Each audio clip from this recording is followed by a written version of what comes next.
में बंधने को डर भी लगता है, बाहर जाने से असुरक्षा का अनुभव होता है। फिर क्यों असुरक्षा, क्यों भय है, जबकि ये हमारे रक्षक थे ही। अच्छा, और कुछ समय पहले को अगर हम याद करें, पीछे वाली माताएं सुन रही हैं, कुछ समय पहले को यदि हम याद करें तो पहले ऐसा रिवाज नहीं होता था कि बहन भाई को राखी बांधे। उसकी बजाय ये रिवाज होता था कि ब्राह्मण आता था, वो सबको राखी बांध देता था, घर के हर सदस्य को वो राखी बांधता था, बच्चों को, बड़ों को, भाई को, बहन को, यहाँ तक दरवाजे को, कुंडे को, खिड़की को, गैस चूल्हे को, सबको राखी बांधी जाती थी। वो ब्राह्मण राखी बांधता था। वो भला किस चीज का यादगार थी? बहन से बांधने की, बंधवाने की प्रथा तो कुछ समय से प्रारंभ हुई है। उससे पूर्व तो ब्राह्मण द्वारा ही राखी बंधवाई जाती थी। अब वो ब्राह्मण किसी की बहन या भाई तो नहीं होता था, फिर वो क्या थी प्रथा? फिर इसमें सोचने की बात ये भी है, हर साल क्या होता है? हर साल हर बहन अपने हर भाई को राखी बांधती या भेजती है। आजकल तो ईमेल से भी राखी भेज दी जाती, वो भी रिवाज खत्म होता जा रहा भेजने का, लेकिन ईमेल में ही लिख देंगे, बस हो गई राखी। ईमेल में लिख देंगे राखी, ना तो मिठाई का खर्चा लगा, ना राखी का खर्चा हुआ, एक डिज़ाइन किया और राखी भेज दी। और आजकल भाई भी होशियार हो गए, तो एक नकली सा नोट बना देते हैं, यानी खर्ची भी हो गई बस। क्योंकि प्यार जो भाई बहन का था पहले, वो वैसा प्यार तो भी रहा ही नहीं, केवल रस्म रिवाज रह गई है। लेकिन हर साल हर बहन अपने हर भाई को राखी बांधती या भेजती है, पर फिर भी बहनों के साथ अन्याय, अत्याचार, जुल्म होते हैं। फिर वो क्यों होते हैं? इसका मतलब बहनें सुरक्षित नहीं है कि भाई भाई तो है हमारा, पर फिर भी बहनों की रक्षा नहीं हो पा रही, और प्यार का भी इतना अभाव हो गया है। अगर बहन बीमार पड़े, मान लो बहन ससुराल में है, बहन बीमार पड़ी, अब भाई के पास फुर्सत ही नहीं है। अब वो जो भाई है, क्योंकि अपने बाल बच्चों वाली जिम्मेवारियों में ज़्यादा बंध गया, बहन के पास जा ही नहीं पाता, बहन को पूछ ही नहीं पाता, तो उसके पास फुर्सत नहीं है जाने की, खाली फोन से ही हाल सलाह करके बस पूछ लेता है। बाकी तो वो जाता नहीं, क्योंकि सोचता मैं जाऊंगा तो बहुत सारा फिर खर्चा करना पड़ जाएगा, बहन के पास जाओ तो कुछ तो देना वेना पड़ेगा। तो प्यार के अभाव के कारण और दिल हमारे बहुत छोटे संकीर्ण होते जा रहे हैं। तो इसीलिए ये पर्व का आध्यात्मिक अर्थ परमात्मा को इस धरा पर आके बताना पड़ा। वास्तव में रक्षाबंधन का जो त्योहार मनाना शुरू हुआ, वो तब हुआ जब सारी सृष्टि असुरक्षित थी। कोई भी चीज़ परंपरा से नहीं चली आती, सदा से नहीं होती। जैसा समय मांग करता है, वैसी चीज़ की शुरुआत करनी पड़ती है। जैसे हम हमेशा तो छाता लेके नहीं चलते ना, लेकिन बारिश का टाइम हो तो समय डिमांड करता भी छाता ले जाओ, क्या पता वापसी में बारिश आ जाए। समय अनुसार हम उस छाते को अलमारी में जो रखा उसको निकालते हैं। हर समय तो हम गर्म कपड़े नहीं पहनते, ठंडी का टाइम आने लगता है तो हम सोचते हैं गर्म कपड़ों को धूप लगा देनी चाहिए। तो समय अनुसार कार्य करते हैं। वैसे राखी का बंधन भी जो प्रारंभ हुआ, तब हुआ जब सारी सृष्टि असुरक्षित थी, चाहे बहन चाहे भाई, भाई भी सुरक्षित नहीं थे, बहनें भी सुरक्षित नहीं थी, तब परम रक्षक परमात्मा को इस सृष्टि पर आना पड़ा। कौन है परम रक्षक? कौन है बहनें बताओ? हम सबका परम रक्षक कौन है? सबका परम रक्षक एक परमात्मा है। उस परम रक्षक को इस सृष्टि पर, इस धरा पर आना पड़ा। तो उस परम रक्षक कौन? शिव बाबा, हम आत्माओं के पिता, वो आए सृष्टि पर। इसलिए कहा जब जब धर्म की अति ग्लानि होती है, तब तब मैं इस सृष्टि पर सर्व आत्माओं की रक्षा के लिए आता हूँ। तो परमात्मा परम रक्षक इस सृष्टि पर आए हुए हैं और हम सभी को क्या कह रहे हैं? हमें कह रहे हैं कि आप पवित्र बनो और योगी बनो। क्या करो? पवित्र बनो और योगी बनो, तो आपकी रक्षा हो जाएगी। पर पवित्रता कैसे आएगी? उसके लिए परमात्मा पहले हमें तिलक लगाते हैं।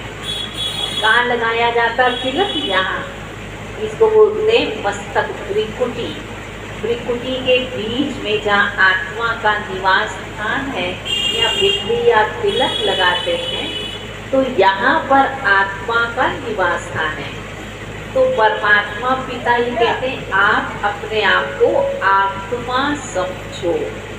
मैं शरीर नहीं हूँ, क्या हूँ मैं? आत्मा।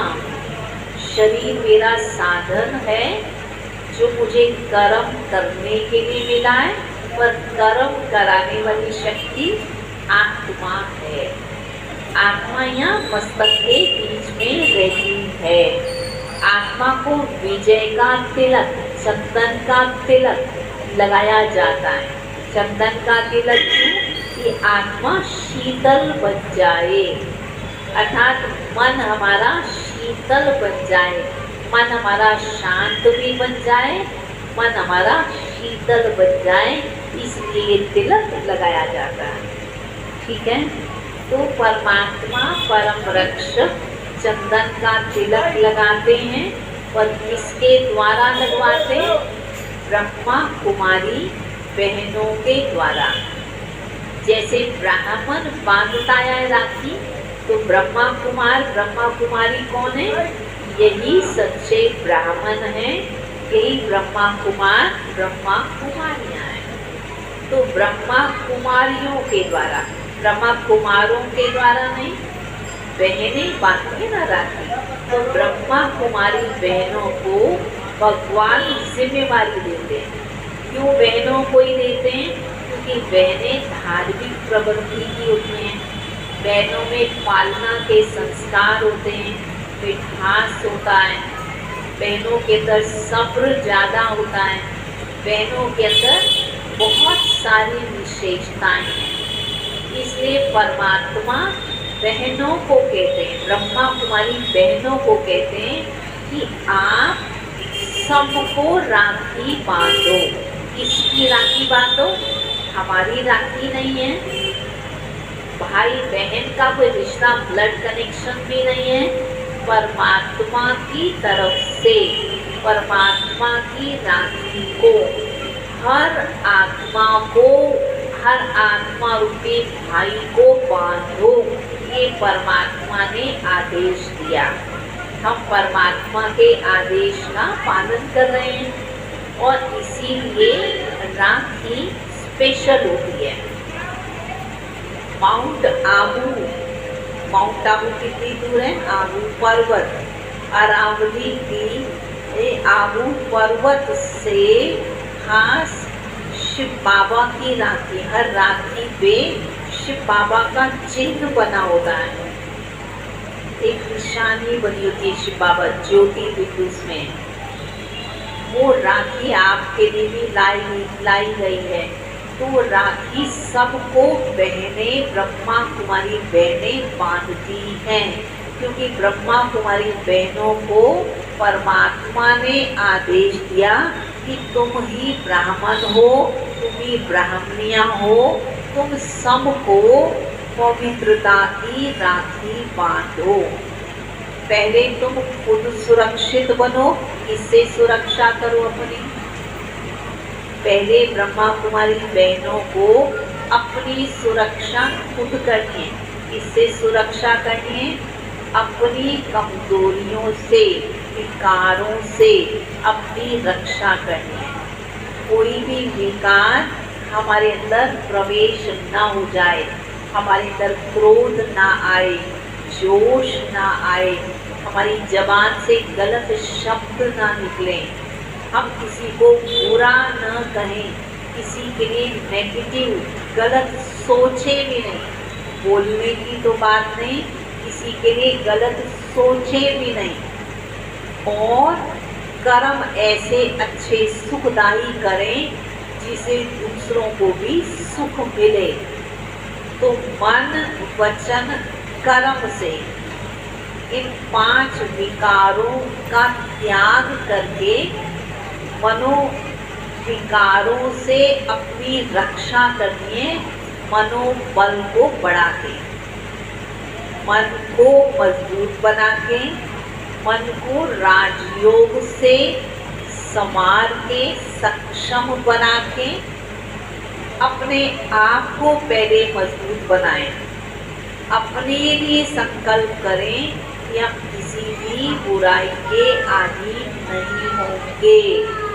ये परमात्मा को ब्रह्मा कुमार, ब्रह्मा कुमारी बहनें वचन देती हैं पहले, फिर परमात्मा उस वचन को सुनकर खुश हो जाते हैं कि हाँ, इन्होंने प्रतिज्ञा कर ली।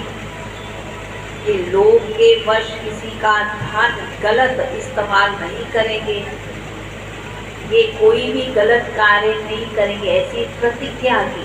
फिर उन्हीं बहनों को परमात्मा ने कहा अब सबको सब जगह जाओ, संगम विहार जाओ, खानपुर जाओ, पुलिस स्टेशन में भी जाओ, स्कूल में जाओ, टीचर्स के पास जाओ, जितने भी लोग जहाँ तक पहुँच सकते हो सबके पास पहुँच के शिव बाबा का संदेश दो, शिव बाबा का आदेश बताओ और उन सबको ये परमात्मा परम रक्षक की राखी सभी को बांधो।